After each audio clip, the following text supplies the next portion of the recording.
नमस्कार।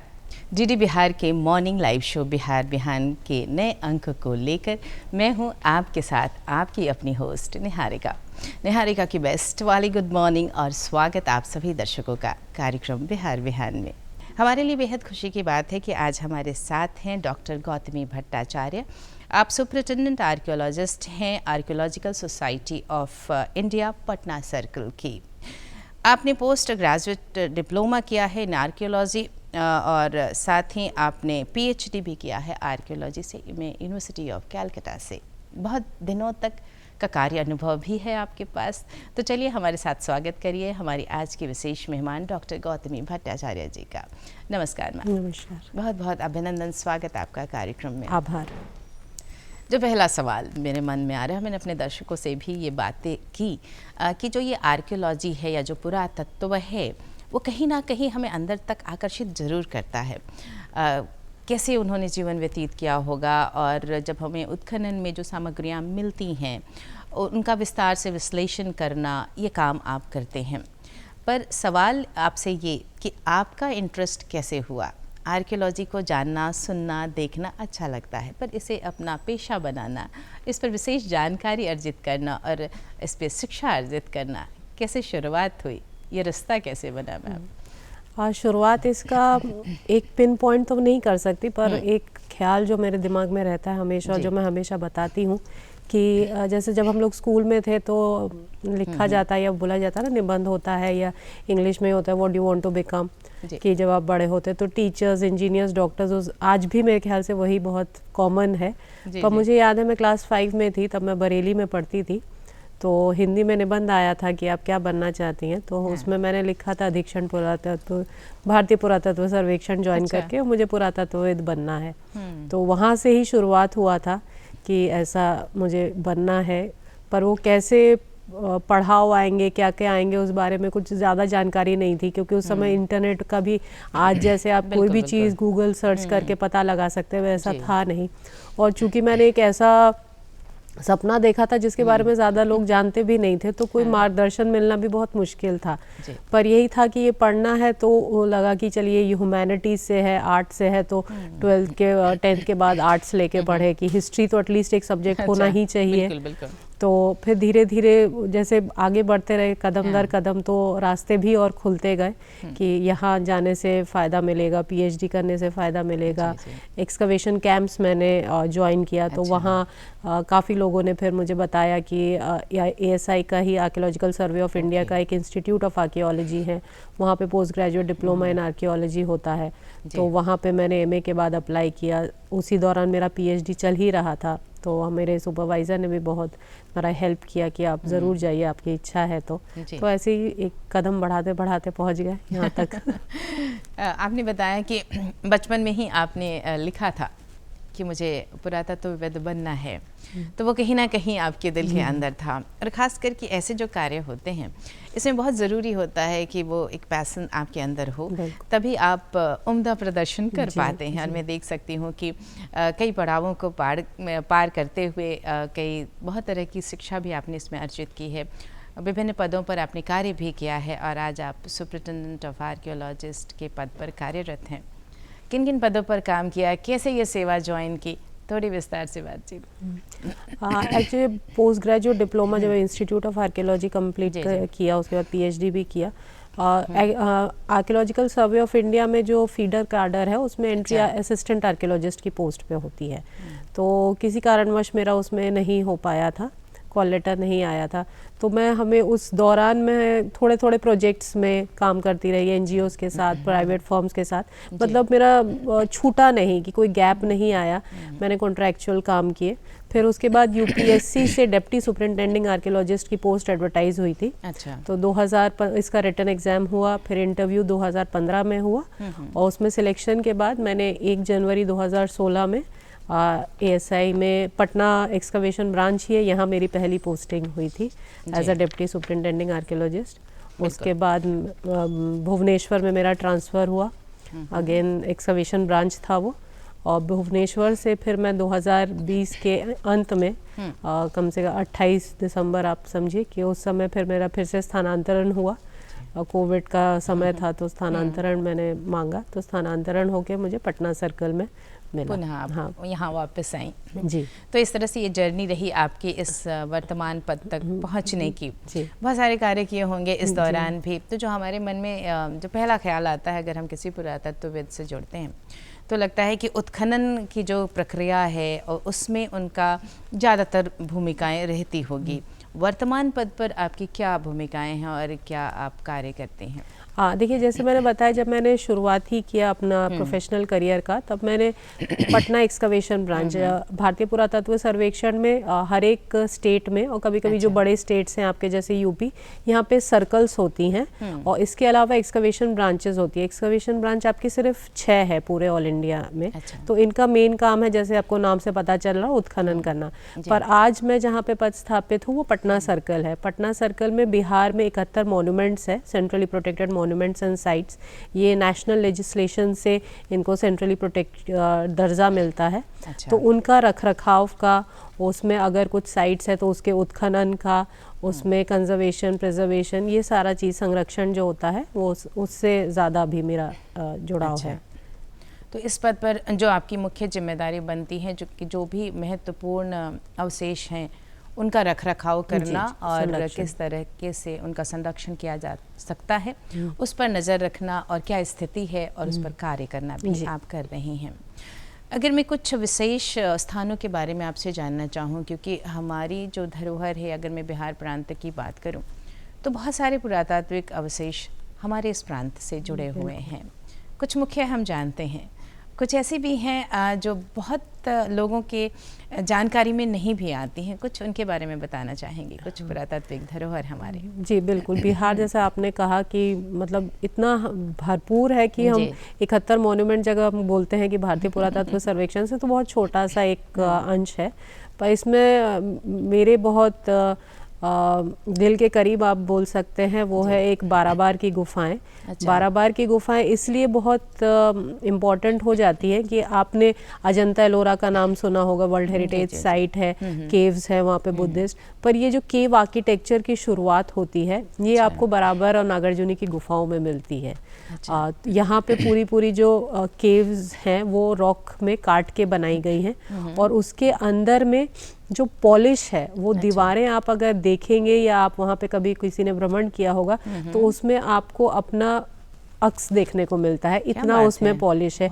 ये क्यों है? क्योंकि ये मौर्यन पीरियड का है। मौर्यन पीरियड मतलब अशोक चंद्रगुप्त मौर्य का जो समय था, वहाँ का एक बहुत इम्पोर्टेंट फीचर है कि उसमें स्टोन पे उन्होंने मिरर लाइक पॉलिश का यूज़ किया होता है। आप अगर किसी भी मॉडर्न पिलर्स आप देख लें यहाँ से लेके आप अशोकन पिलर्स जो हम कहते हैं, जैसे हमारा एक साइड कोल्हुआ, हाँ जी, कोल्हुआ में है, रामपुरवा में है, नंदनगढ़ में है, वहाँ पे भी आप देखेंगे बलुआ पत्थर से बना हुआ पिलर है, उसमें भी बहुत शाइन है। वही चीज़ आपको बाराबार और नागार्जुनी की गुफाओं में मिलता है। बाराबार की गुफाएं, वहाँ पे हमको इंस्क्रिप्शंस भी मिलता है कि वो अशोक ने ही बनवाए थे आजीविक संप्रदाय के लोगों के लिए, और नागार्जुनी की जो गुफाएं हैं वो उनके पौत्र दशरथ ने बनवाए थे और अगेन नागार्जुनी आजीविक संप्रदाय के लोगों के लिए। तो ये एक बहुत ही एक ऐसी चीज़ है, आप बोल सकते जिसकी शुरुआत, अगर जैसे बच्चा ABCD पढ़ता है तो केव आर्किटेक्चर का अगर A है तो वो बाराबार की गुफाएं नागार्जुनी की गुफाएं हैं। जी, आपने बहुत विस्तार से बताया कि क्या खासियत है अगर हम उन गुफाओं को देखना चाहें, जानना चाहें। हमने बहुत कुछ जाना आपकी शुरुआती दौर के बारे में और आपने बहुत सारे मॉन्यूमेंट्स के बारे में भी हमें बताया।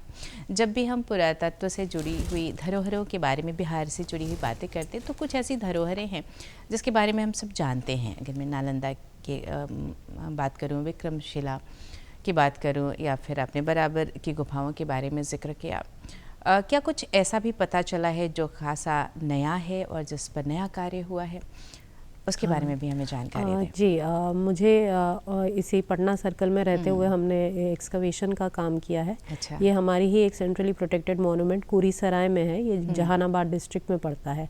तो लोग वहाँ पे जाते तो वहाँ पे पत्थरों पे उत्कीर्ण की हुई मूर्तियाँ मिलती थी और एक बड़ा सा बुद्ध का 8 फीट का लंबा बड़ा मूर्ति वहाँ पे थी, जिसके ऊपर हमने शेड बना के रखा था और उसके सामने एक छोटा सा माउंट था।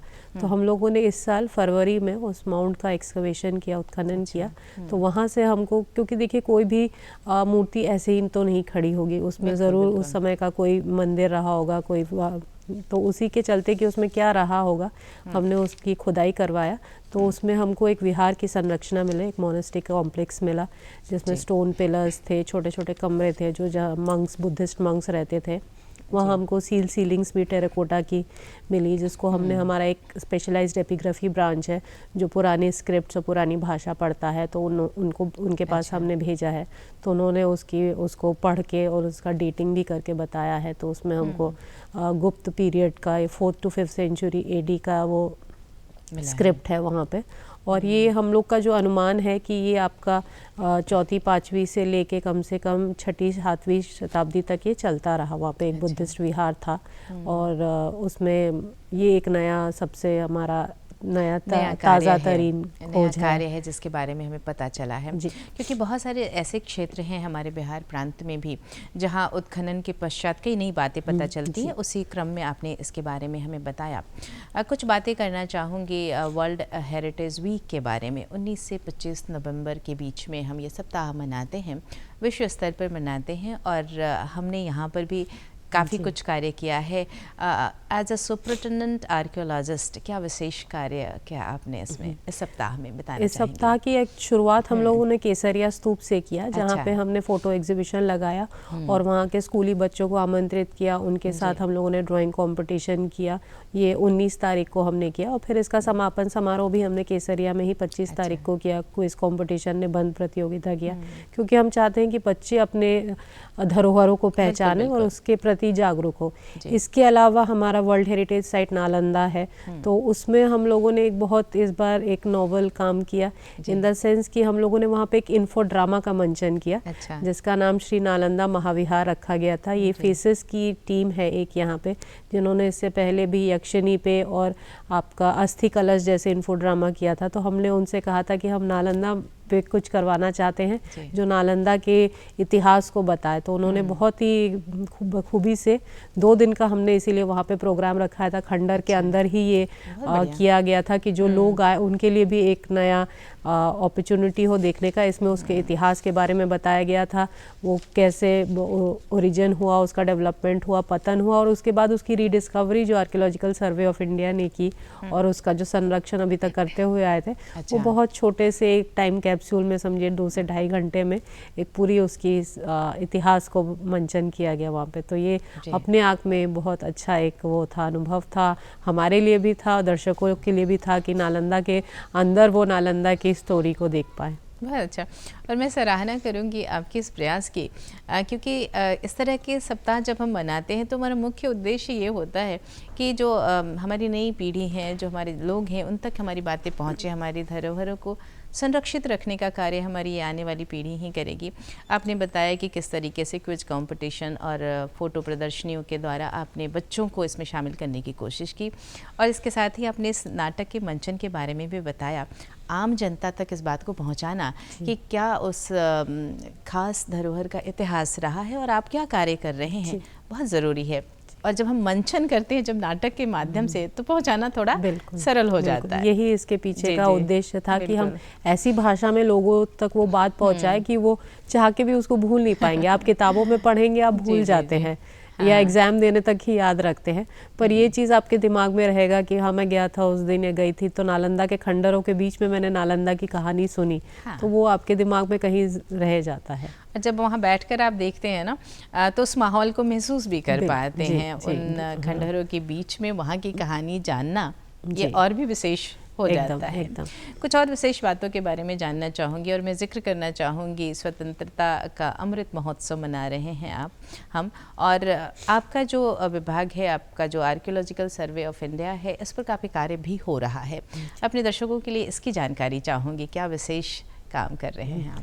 जी देखिए, 75वां साल बहुत महत्वपूर्ण होता है। आज़ादी का अमृत महोत्सव पूरे देश में मनाया गया, तो इसमें भारतीय पुरातत्व सर्वेक्षण ने अपनी तरफ से कोशिश की कि हम अपने धरोहरों के इर्द गिर्द कुछ ऐसे कार्यक्रम करें, कुछ ऐसे करें जिसमें बच्चों का उसमें हो सानिध्य मिले हम लोग को, और धरोहरों के बाद में बताए। तो इसी के चलते हम लोगों ने जैसे योग दिवस पे बहुत अच्छा नालंदा में ही योग का कार्यक्रम हुआ था।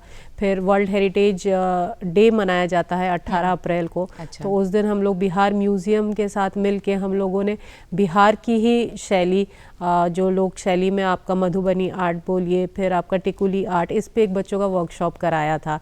तो उसमें काफ़ी जो आपका ट्रेडिशनल एक हेरिटेज है, एक तो हमारा टेंजिबल हेरिटेज है जो आपको नालंदा या इनके धरोहरों में मिलता है, एक इंटेंजिबल हेरिटेज है जो आपका ये लोक शिल्प है, लोक गायन है। तो हम लोगों ने उसको बढ़ावा देने के लिए हमने किया। फिर 18 मई को हम लोगों ने इंटरनेशनल म्यूज़ियम डे मनाया जाता है। तो उसमें ही हमने, जैसे मैंने बताया, नालंदा महाविहार का हमने प्रोग्राम किया था। उस समय हम लोगों ने यक्षिणी करके एक इन्फो ड्रामा है, उसका मंचन करवाया था। यक्षिणी बिहार म्यूज़ियम का एक बहुत ही इम्पोर्टेंट कलेक्शन है, पूरे देश में इसका काफ़ी है। तो उसके आधार कि वो कैसे डिस्कवर हुआ और किस तरह से, तो इस तरह से हम लोग कार्यक्रम करते आए। और इसकी चरम सीमा आप अगर बोले तो 15 अगस्त के दिन था, जिसमें हम लोगों ने करीबन 1 से 15 तारीख तक हम लोगों ने इल्यूमिनेशन किया था अपने मॉन्यूमेंट्स का। हमारे शेरशाह सूरी मकबरा, नालंदा बोलिए, केसरिया बोलिए, ये सारे मॉन्यूमेंट्स का हम लोगों ने इल्यूमिनेशन किया था। और साथ ही साथ हमने हाई फ्लैग मास्ट लगवाया था। हमारे 7 साइट्स पे हम लोगों ने हाई फ्लास्ट मास्ट लगाया था। आपका रोहतासगढ़ किला से लेके नंदनगढ़ स्तूप, केसरिया स्तूप, नालंदा तो है ही, कुम्भरहार है, फिर आपका विक्रमशिला है, सासाराम है, यहाँ पे हम लोगों ने हाई फ्लैग मास्ट लगाया था। तो अपनी तरफ से आपने इस आज़ादी के अमृत महोत्सव को अपने तरीके से मनाया, और मैं देख रही हूँ कि बहुत अच्छे तरीके से उसको जोड़ा आपने, कंबाइन बहुत अच्छे तरीके से किया। मैं एक और बातचीत आपसे ज़रूर करना चाहूँगी, और मैं बात करूँगी G20 समिट के बारे में, क्योंकि मैंने जो आपके पहले के कार्यक्रम थे उनके बारे में बातचीत की, और अब आने वाले कार्यक्रम के बारे में। 6 से 7 मार्च को फॉरेन डेलीगेट्स आएंगे हमारे गया में और हमारे राजगीर और नालंदा में। क्या तैयारी कर रही हैं और किस तरह से अपने जो मॉन्यूमेंट्स हैं, हमारी जो धरोहरें हैं, उनको बताने की तैयारी है?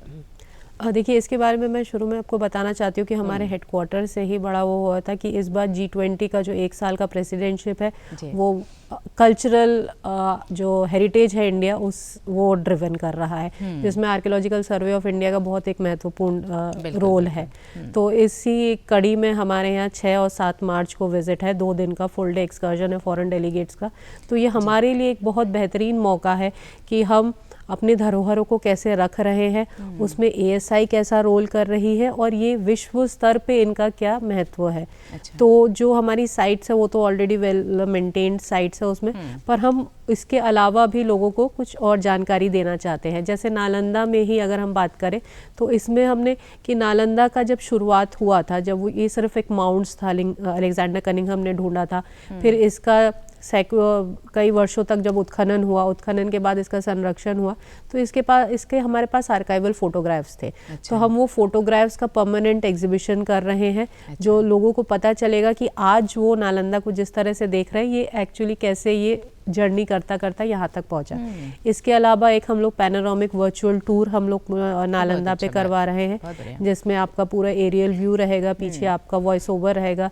एक छोटे से 10 मिनट के क्लिप में आपको हम कोशिश करेंगे कि ज़्यादातर सारी चीज़ें बता रही हैं। और ये पूरा परमानेंट डिस्प्ले रहेगा, ये लोग आके हमेशा देखते रहेंगे। इसके अतिरिक्त अब जैसे ये टेक्नोलॉजी का बिल्कुल है, तो इसमें हम लोग ऑडियो गाइडेड टूर भी करेंगे। तो ये थ्रू एक स्पेशल हम लोग मोबाइल एप्लीकेशन भी इसका लॉन्च करेंगे कि लोग घर बैठे भी देख सकते हैं। घूम के आने के बाद अगर उनको कुछ जानने की ज़रूरत है उसके बारे में देख सकते हैं। और साथ ही हम कुछ चुनिंदा पॉइंट्स रखेंगे जिसमें QR कोड रखेगा। तो वो QR कोड की सहायता से भी स्कैन करके भी कुछ ज़्यादा जानकारी अगर वो चाहते हैं तो वो मिलेगा। ये आपको हिंदी में, इंग्लिश में, ये दोनों में है। तो ये सारे कार्यक्रम अभी हम लोग कर रहे हैं और अगले 2 महीने तक एक पूरा हो जाएगा। तो 6-7 तारीख से पहले उम्मीद है कि ये नई कुछ चीज़ें हैं जो हम लोग देश विदेश सबके सामने, जितने भी आगंतुक आते हैं हमारे साइट्स पे, उनके सामने ही हम इसको रख पाएंगे। पहली बात तो मुझे सुनकर ही बहुत अच्छा लगा कि कोशिश बहुत अच्छी है आपकी, और अब जब ये साकार रूप लेगा और इस तरीके से आप आम जनता तक भी पहुंचेंगे। आपने मोबाइल ऐप के बारे में भी बताया, और जो विदेशी पर्यटक हैं वो भी इससे जुड़ सकते हैं, जो देखने वाले लोग हैं इसके माध्यम से काफ़ी विस्तार से जानकारी प्राप्त कर सकते हैं। बहुत अच्छी कोशिश आपकी। हमने बहुत विस्तार से जानकारी हासिल की किस तरह से आप फ़िलहाल काम कर रही हैं और क्या कुछ नया कार्य आपने किया है। कुछ बातें संरक्षण से जुड़ी हुई, जब भी हम पुरातत्व अवशेषों के बारे में देखते हैं, जानते हैं या फिर भ्रमण करते हैं, बहुत ज़रूरी हो जाता है कि उनका रख रखाव किया जाए, उन्हें संरक्षित रखा जाए। किस तरीके से आपका विभाग ये कार्य करता है और क्या महत्वपूर्ण क्षेत्र हैं जिस पर आप देखभाल करते हैं? देखिए, सर्कल्स, जैसे मैंने कहा ASI के सर्कल्स है, तो सर्कल्स का ऑल ओवर इंडिया मेन काम रहता है संरक्षण का, कंजर्वेशन या प्रिजर्वेशन जिसको आप बोलते हैं। तो एक साइट्स में, जैसे हमारे पास जो एक्सकवेटेड साइट्स है, उसका कंजर्वेशन का एक अलग ही चैलेंज होता है। क्योंकि एक्सकवेटेड साइट्स में उस ज़माने में जो टेक्नोलॉजी थी, उस ज़माने की ईंटों का जो धरन था, उस ज़माने में सीमेंट तो होता नहीं था, तो किससे मोटार यूज़ होता था। बिल्कुल। तो हम लोग कोशिश करते हैं कि जब हम उस संरक्षण करें तो जितना नज़दीकी हम इतिहास के जा सके उतना ही रहता। हम उसी टाइप के special size special size bricks का यूज़ करते हैं। जी जी। उस समय चूने का यूज़ होता था बहुत, तो हम लोग लाइम मोटार का यूज़ करते हैं।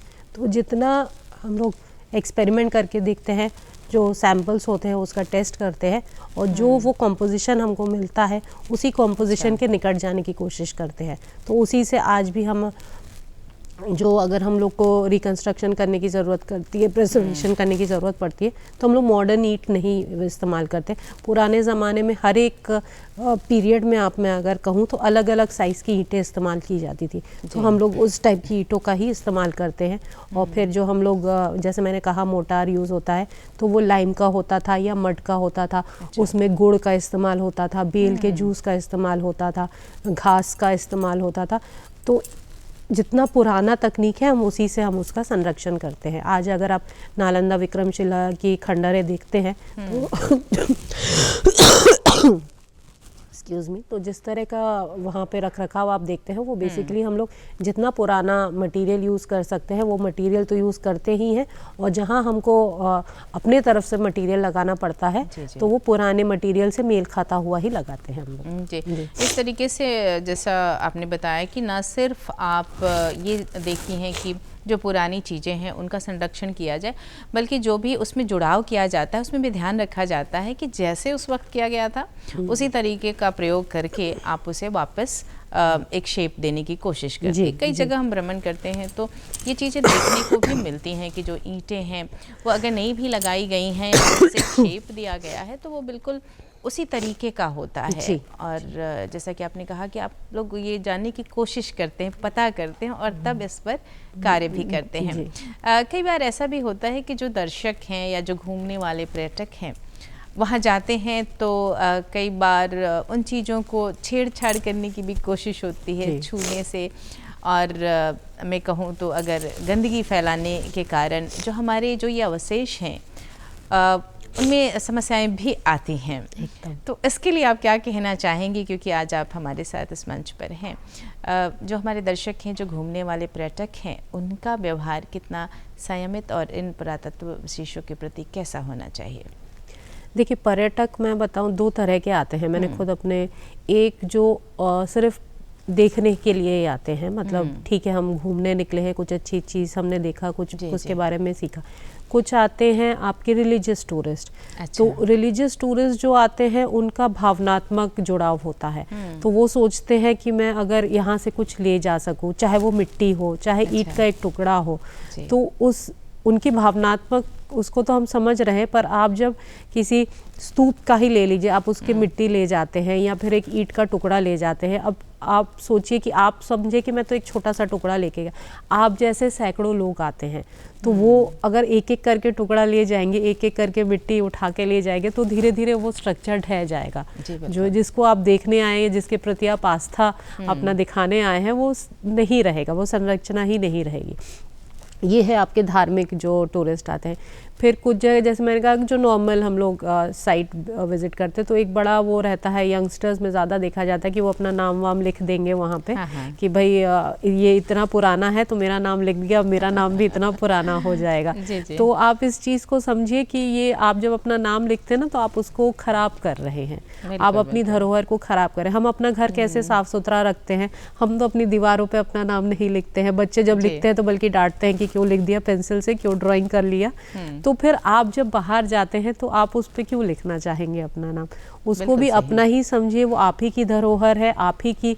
जैसे मैं अभी कह रही हूँ कि G20 के डेलीगेट्स आएंगे तो वो आप की धरोहर को ही तो लेके जाएंगे, वो समझेंगे ना कि मैंने भारत में ये देखा, उसका इतना रिच कल्चरल हिस्ट्री है। अगर उसको अभी हम लोग पूरा कोशिश करेंगे कि कहीं अगर किसी ने नाम लिखा है तो भाई उसको किसी तरीके से उसको साफ़ किया जाए। अब हम जब साफ़ करेंगे तो एक एब्रेसिव टेक्नोलॉजी या तो यूज़ करेंगे, या तो हम उसको घिसेंगे, या फिर उसमें कोई केमिकल लगा के अगर उसने पेंट या कुछ इस तरह से किया है तो उसको निकालने की कोशिश करेंगे। तो ये जो करेक्टिव मेजर्स हम करेंगे ना, उससे भी हानि पहुँचेगी। तो बेहतर ये होगा कि आप उस तरह की एक्टिविटीज़ ही ना करें, गतिविधियाँ ही ना करें कि हमको ये चीज़ें ना करनी पड़े। और देखिए आप जो धरोहर है वो आपकी और मेरी साझी है। ASI बोलिए या स्टेट डिपार्टमेंट्स ऑफ आर्कियोलॉजी बोलिए, हम लोग का मैन पावर बहुत कम है और धरोहर बचाने के लिए बहुत ज़्यादा है। तो जो टेक्निकल काम है वो तो हम लोग करते हैं, पर अगर जो आगंतुक आते हैं, जो विजिटर्स आते हैं, वो अगर अपनी तरह से ये छोटी छोटी चीज़ों का ध्यान रखते हैं ना तो हमारे लिए बहुत आसान हो जाता है काम करना। जो हमारा मैन पावर ये सफाई करने में लगा होगा या फिर किसी को टोकने में लगा होगा कि भैया यहाँ पे नाम मत लिखिएगा, यहाँ पे इस पे ठेस लगा के मत खड़े होइएगा, या इवन आप बोलिए कि बिस्किट खा के रैपर फेंक देना, चिप्स खा के रैपर फेंक देना, आपके वहाँ पे डेजिग्नेटेड स्पॉट्स पे आपके हम लोगों ने डस्टबिन्स दे रखे हैं, आप वहाँ पे डालें। तो ये छोटी छोटी चीज़ें जब आप करेंगे ना तो आप भी उसके भागीदारी हो रहे हैं, आप भी एक मॉन्यूमेंट के संरक्षण में आपका भी दायित्व हो रहा है और आप उस पर काम कर रहे हैं। तो ये आपके लिए भी बहुत अच्छी सी बात हो जाती है। और हम लोग जो टेक्निकल लोग हैं वो फिर टेक्निकल कामों में ज़्यादा ध्यान दे सकते हैं अगर ये थोड़ी सी कॉन्शियसनेस लोगों में आ जाती है, सिविक कॉन्शियसनेस। जी। जैसा कि आपने बहुत कुछ कहा इस सवाल के जवाब में, और मैं समझ सकती हूँ कि जब भी हम इस तरह की कोई भी गतिविधि करते हैं, अगर हमने अपना नाम ही लिखा तो हमारे लिए सिर्फ एक यही सोच कि भाई हमने तो उस जो हमारे जो पूरा अवशेष थे उन पर अपना नाम दर्ज कर दिया। पर आपका एक नाम दर्ज कर देना विभाग के लिए कितनी सारी समस्याएं लेकर आता है, और कहीं ना कहीं हम अपनी ही चीज़ों को नुकसान पहुंचा रहे होते हैं। और बहुत चीज़ों को आपने अपने जवाब में शामिल किया कि किस तरीके से अगर हम भ्रमण करने जाते हैं तो हमें ध्यान रखना चाहिए कि जो हमारे पुरावशेष हैं वो हम सभी के लिए साझी संपत्ति हैं, जैसा कि आप साझी धरोहर मुझे कहना चाहिए। तो हम सभी का कर्तव्य बनता है कि उसका रख रखाव करें और उसे अपने आने वाली पीढ़ी के लिए संरक्षित करें। कुछ ख़ास प्लानिंग है आपकी इस पर, और भी कुछ और विशेष कार्य करने की योजना है? हाँ जी, अभी जैसे नालंदा जैसे बृहद साइट्स है, वहाँ पे देखिए आप कितने मोनेस्ट्रीज एंड स्ट्रक्चर्स हैं। वहाँ पे कुछ नहीं तो हर साल कुछ ना कुछ काम रहता ही है। इस साल हम लोगों ने वहाँ पे स्टकोस का आप जो मूर्तियाँ रहती हैं वो स्टको की बनाई जाती है। स्टको एक्चुअली मिट्टी, लाइम, चूना इन सब के घोल से, तो जो उसका बाहरी दीवार होता है तो ईंट पत्थर, ईंट पे तो आप पेंटिंग वेंटिंग नहीं कर सकते, तो उसके ऊपर एक लेप लगा के और फिर उसके ऊपर आप स्टको फिगर्स लगाते हैं। तो इस साल हम लोगों ने, हमारा एक साइंस ब्रांच है, डेडिकेटेड साइंस ब्रांच है, उनकी सहायता से हम लोगों ने नालंदा में स्टकोस का रीमॉडलिंग, जो जैसे जहाँ टूट गया है, जहाँ क्रैक्स आ गए हैं, उसको भरने की कोशिश की और बहुत अच्छे से उन्होंने काम किया। हम लोगों ने अशोकन पिलर जो आपका वैशाली में है और अरेराज में है, उसमें कुछ जगह पे क्रैक्स आ गया था, तो उसका मेंडिंग भी हम लोगों ने साइंस ब्रांच की सहायता से कराया। इसके अलावा स्ट्रक्चरल कंजर्वेशन तो हमारा चलता है, हाँ लगातार चल रहा है। नालंदा में ही हमारे काफ़ी काम चल रहे हैं। इसके अलावा केसरिया में हमने काम किया है, जो उत्खनन से जो नया मिला है उसके प्रति हम लोगों ने किया। यानी लगातार आप कार्य कर रही हैं और जो पुरातत्व अवशेष हैं उनको संरक्षित करने का काम लगातार चलता रहता है। आपकी प्रक्रिया में ये शामिल है और हम दर्शकों से भी कुछ उम्मीदें आप ज़रूर करती हैं। आपकी इन अच्छी सारी और जानकारी वर्धक बातों के साथ आपको धन्यवाद देना चाहूँगी। कार्यक्रम में शामिल होने के लिए बहुत बहुत धन्यवाद। और दर्शकों, आज हमने बातचीत की डॉक्टर गौतमी भट्टाचार्य जी से। बहुत सारी जानकारियाँ हासिल की अपने पुरातत्व अवशेषों के बारे में। अहम होती हैं ये बातें, और सबसे बड़ी बात ये कि ये हम सभी की साझा धरोहर है, उसका ख्याल रखना हम सभी की जिम्मेदारी है। पर कुछ जिम्मेदारी आपकी हमारे प्रति है। आप कहेंगे भला वो क्या? वो ये है कि आप हमें ईमेल भेजें, आप हमें ख़त लिखें, बताएं हमें कि किस रूप में देखना चाहते हैं हमारे इस कार्यक्रम बिहार बिहान को। तो चलिए नोट करिए इसके लिए हमारा पता है निदेशक डीडी बिहार, दूरदर्शन केंद्र पटना, फ्रेजर रोड पटना 800001। हमारा email ID है director@ddkpatna@gmail.com।